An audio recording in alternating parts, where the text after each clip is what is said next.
All right, so here we are, guys. Sorry, it took a little bit long. I had some guys taking the test after school, so I had to take some time before I could make it and load it up. Here's the basic blood typing and how they work out. This goes directly in your notes. A couple things is we got to make sure the blood typing matches up when we're given transfusions, and I'll explain this. And this is the big part of the antigens and antibodies. We've talked about the antigens and antibodies when we talked about immunity. Very similar. If you can follow along, if you smell what I'm stepping in here, this will be really easy.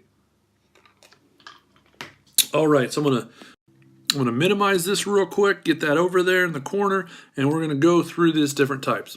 If you have type A blood, what ends up happening is on the surface of your blood cells, you have markers. They're like name tags. They're like telling you, hey, this is good stuff or what it's about. If you have type A blood, you have markers on your surface. We call those markers antigens, okay? And those markers are gonna say, hey, this is type A blood. But your body's on the lookout for anything that's not like it. And remember, when we talked about immunity, those things were called antibodies. The antibodies in this case are Bs. They're looking for B blood types. And if they do, they'll search and destroy. If you have type B blood, once again, name tag, type B. Okay, those are your antigens on the surface of your blood. Then you have antibodies for A.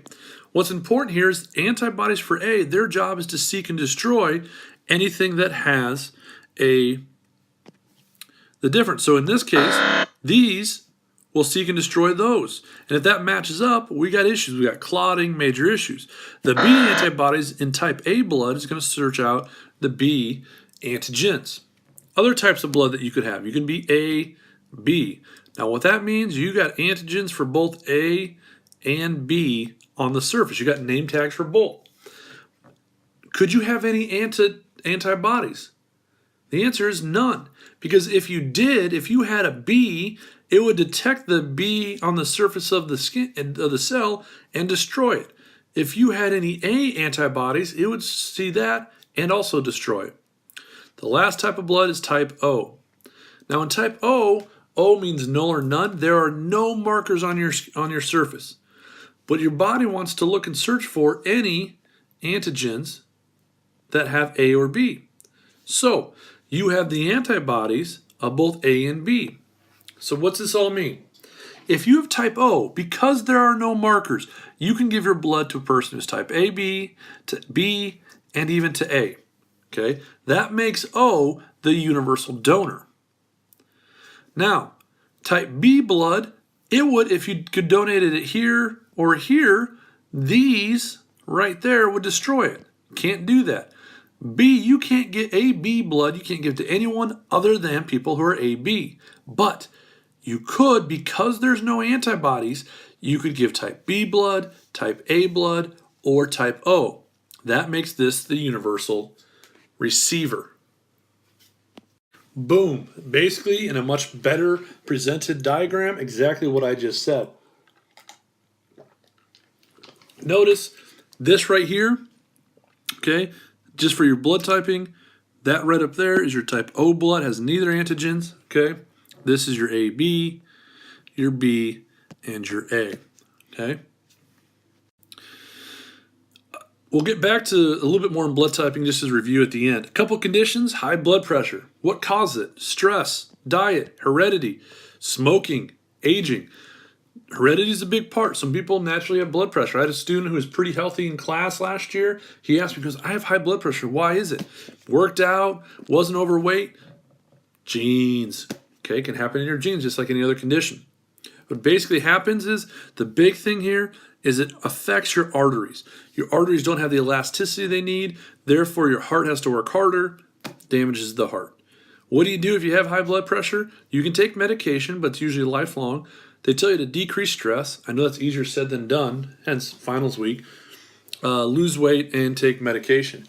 You may notice this. You go to the doctor and you're stressed out about an injury, or you think there's something wrong with you, or you were late and so you're kind of panicking, you're rushing through traffic. What happened? You're running through traffic, you're late for a doctor's appointment, you're stressed out. You go get your blood pressure and it's high. Well, why is that? You're stressed out. Okay, I know that's easier said than done, but try to relax when you go to the doc. Other conditions are All right, so a couple other conditions. Arteriosclerosis. I had a hard time saying that in class the other day. I don't know why. It just happens that way. And once again, it's a buildup of plaque caused by a couple of different things. Can cause issues to your vital organs, things like that.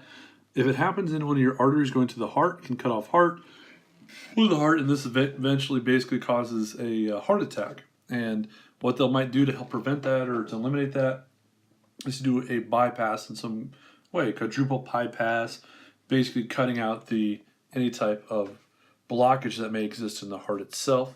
And once again, now that you know the scientific, when you have a heart attack, it's because there's lack of oxygen due to a buildup of plaque. A couple other conditions, leukemia. Okay, now leukemia, look at these things. They're huge, a lot bigger than the cells that we talked about. There's a problem with that. By the way, these are platelets here, those little dots in there. Basically, you make your bone marrow starts making non-working white blood cells. They crowd out the developing red blood cells and platelets, have a lot of other issues.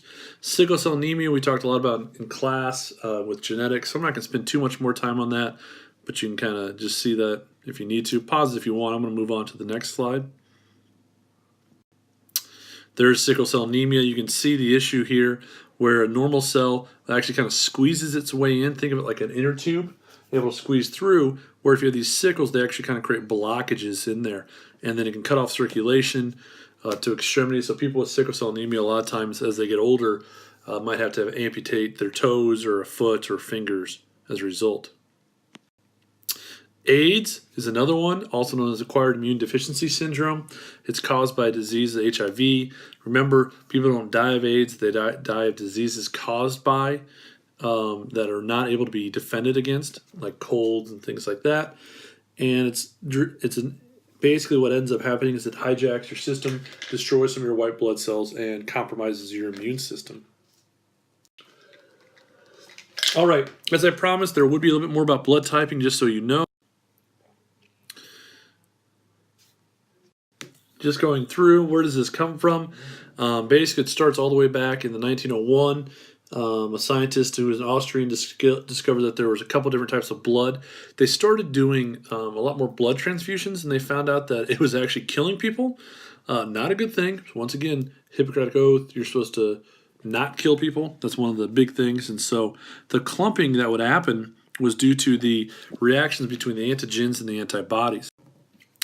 So when you look at your blood, here's all the different parts that all are part of it. What we need to have happen here is we have antigens and antibodies that are floating around, and those things are going to cause issue if they meet up and they're not meant to. So once again, all review from stuff we've already covered, so I'm not going to spend too much more time on that, but it is, if you need to fill it up in your notes. I'm going to move on to the next slide here in a second. There's a good look at it. This is a beautiful little white blood cell right there. You can see the nucleus in there, a bunch of red cells. All these fragments that are here, this and that and that, that's your platelets. And they're clotting, so you can kind of see proportionality, how much of your white blood cells are here. Good diagram to be able to know and identify, hypothetically, if you had this diagram on the test. Hypothetically. There's a nice red blood cells, good biconcave shape. All right. So we talked about the antibodies and antigens and what they are. Let's take a look at how these match up here in a second. So one of the things that's important is when somebody asks me, well, if the blood types are right, why does an organ transplant not work?